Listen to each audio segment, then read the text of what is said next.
boys hello and go the horn.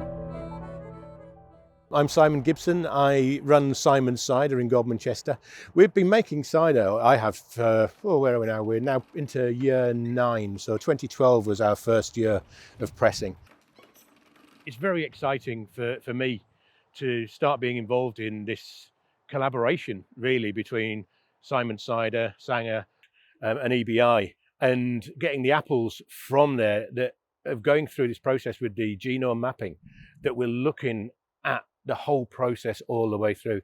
And if we can add the scientific element in so that people can see more and more of where they all tie in together, that it's not just divorced from each other, I think for me it's just exciting, and talking about it is brilliant.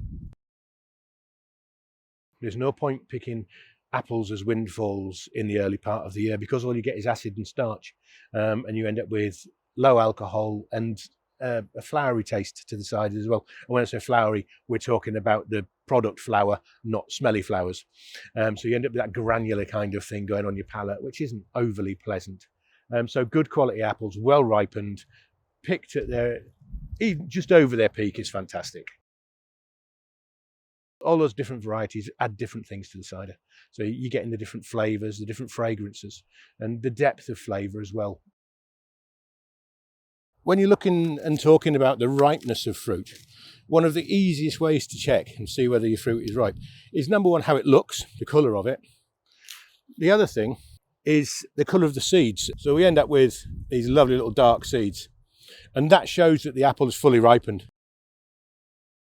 Normally we'd use iodine as a secondary check, and iodine shows up as black on starch and yellow on sugars.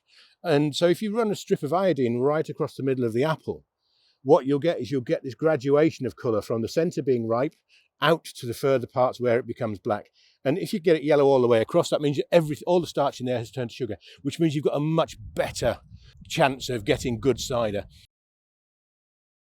We've got the apples that have all been collected from us, from Sanger, and we've milled them and pressed them. So what it does, it bashes the apples up, makes it all really nice and easy to press. You get more juice out of it that way. Then what we did with the hydrometer, we check the sugar levels, and the sugar level shows how much sugar there is in the juice. And the longer you leave apples to ripen, the starches that are in there convert into sugar, and sugar is your friend. It's what turns into alcohol. Without alcohol, you don't get cider.